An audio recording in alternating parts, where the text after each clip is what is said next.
Hi, welcome to this video where I'm going to tell you about the lenses that I use for landscape photography.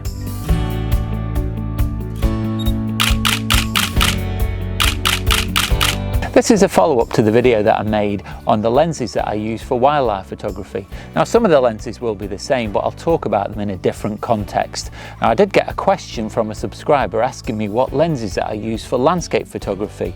Now, on the whole, there's probably only about 3 lenses that I use most of the time for landscape photography, and I'm going to tell you about them in this video. Everything that you'll hear in this video are just my opinions. If you ask a different landscape photographer, they'll probably give you a different list of lenses that they think are useful. It's all about what you want to do with your photography and what you want to get out of it. Now, you'll see a lot of images in this video. Some of them are very personal to me, but the act of capturing them was more important than the kit that I used. It's all about you enjoying your photography.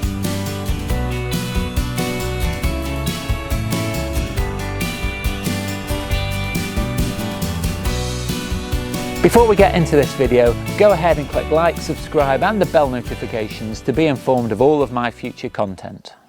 Chase Jarvis famously said that the best camera is the camera that you have with you, and really that applies to lenses as well. I've sometimes gone out with just a single lens to force myself to be creative. Now, when people start to make the move into interchangeable lens cameras, they get what is called a kit lens most commonly. And this is my very first kit lens. It's an 18 to 70 mil, and it was okay at the time. And people ask the question, can I get a good image from a kit lens? And the answer is absolutely you can. When you're starting into your journey of using interchangeable lens cameras, a kit lens can produce some really good results. In fact, I've dug into my archives and found this image that I took way back, probably about nearly 15 years ago, and this came from this lens. Now, I'd be really happy if I'd got this image today. I might do some things differently, and that comes from having more experience. But the kit lens still did a really good job where I was on that location.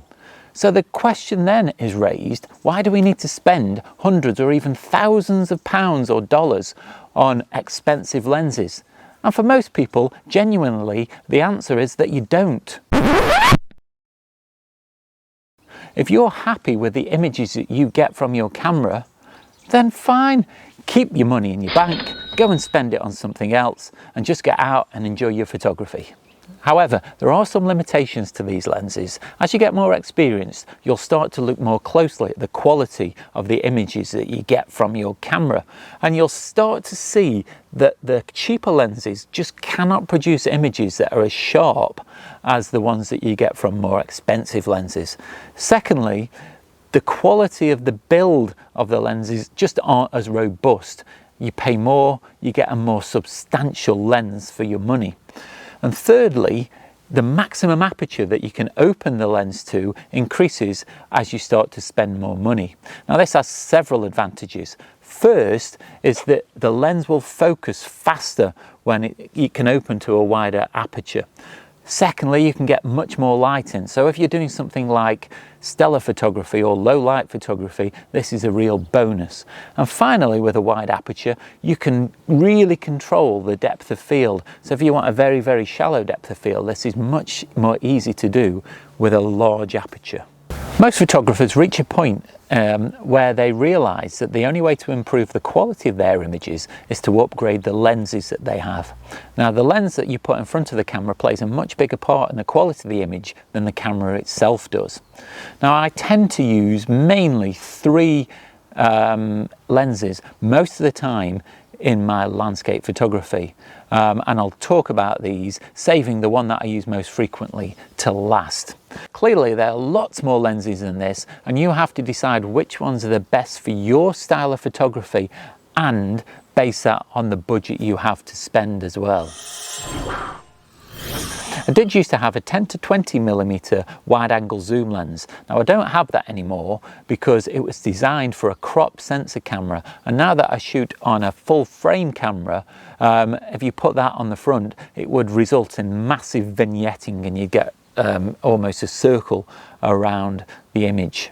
I have very seriously considered getting a replacement, an equivalent that will work with a full frame camera, but at this point in time I've not felt that I'm lacking width at the wide end of my lens array, so I haven't gone out and bought that yet because I just don't feel there's any need at this moment.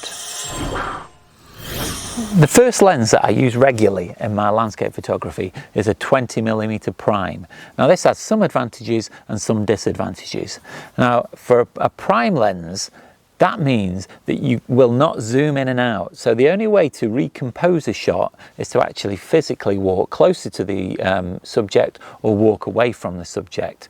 So that's a slight disadvantage, but there are many advantages to this kind of lens as well. The first is how sharp it is. Because it's so much simpler, there aren't lots of extra optics to allow the zooming to happen, it's much sharper. Secondly, it's very light. It's very small, so if you're going on a long walk, this kind of thing will not weigh you down. And finally, this has got a really large maximum aperture. This one will open to 1.8, and so it's great for things like stellar photography, low light photography, and it's a really cracking lens. I'm going to show you some of the images that I got from this 20mm prime lens. Now one of the reasons that I like it is it gives such a wide field of view. It allows you to see lots of the scene that's in front of you, and it becomes really immersive. It drags the viewer into the scene and they can really get a good impression of what the photographer saw. Also, the short focal length means you can get virtually all of the image in sharp focus using a single exposure. In this shot, the rocks in the foreground are nice and sharp, and they lead you through the picture to the tree in the background and really create a nice visual path through the image. When I upgraded to a full frame camera, then I also had to upgrade my long zoom lens. So I got this, which is a 70-200mm f2.8 lens. It's pretty expensive, but the images that you get from it are really sharp and spot on. But what it does is it allows you to pick out specific parts of a landscape and focus in on details rather than taking in the whole of what you can see before you. In this shot, I had a huge vista in front of me, a big sweeping plain by the sea with hills in the background, but I noticed that there was one solitary house in the landscape. So I used the zoom lens to pick that one house out and remove all the other distractions. Without the zoom lens, you would have really lost the house in the landscape, but what I've done is I've made it quite a feature. Even though it's still very small, it's big enough to make the picture. It might just be that you can't get close to your subject. I was stood at the side of a lagoon in Iceland, and I wanted to photograph a particular chunk of ice that was in the middle of the lake. And so I needed the zoom to put that piece of ice into the foreground, but what it also did, because I zoomed in on it, is it brought the mountains behind closer, and it makes a really nice composition. And in this shot, I was quite a distance away from the hills, but what the zoom lens has done is it's brought them nice and close, but there was quite a distance between each individual hill, and it's compressed that distance as well. So what's happened when the sun rose and illuminated the mist, we've got this really strong regression that makes a powerful image, but very simple as well.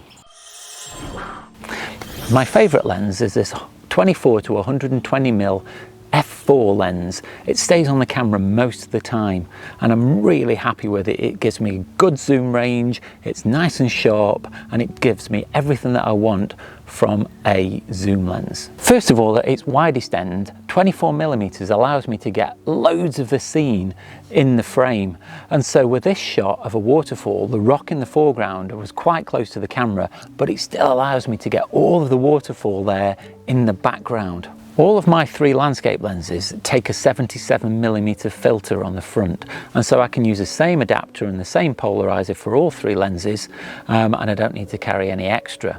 Now this was particularly useful when I took this shot of a waterfall, because on this one, in contrast to the last one, I wanted to make the water smooth out instead of freeze the water, and so I needed to put a filter on the front to slow down the shutter speed. The photographic community is divided into two camps. Some that like cotton wool type water and some that don't. I personally like both kinds of water. I think I like the movement that you get from the cotton wool water, and I like the clarity you get from when you freeze the water.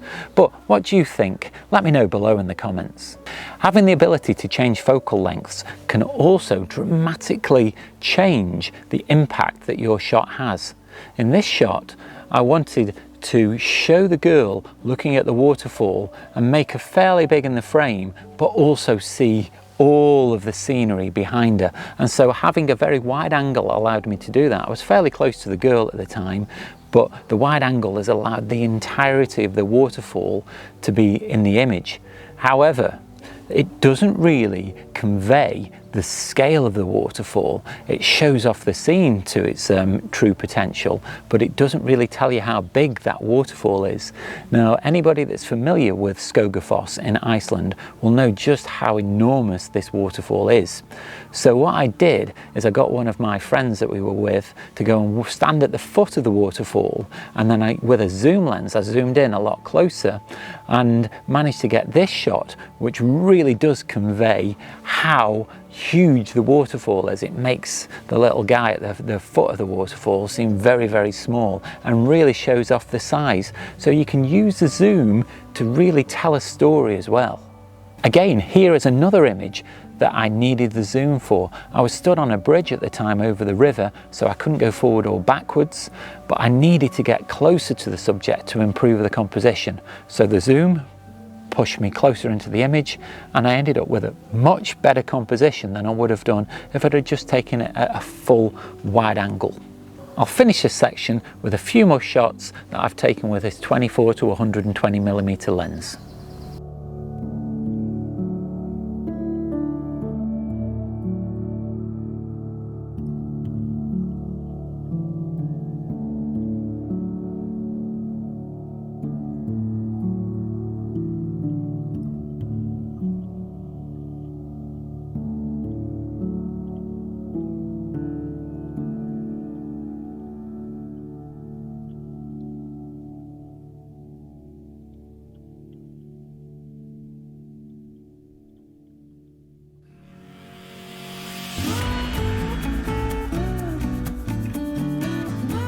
Hope you found that video useful and interesting. Just bear in mind that these are only my opinions, but if any of my opinions have been useful in helping you make a decision, then I'm really glad.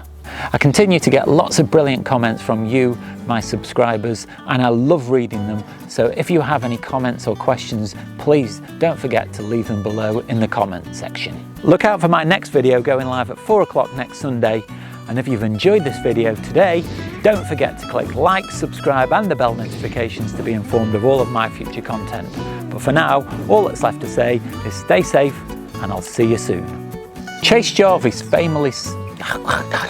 I did used to have a 10 to 20 meter, so much versatility. Fly in front of me. Ooh.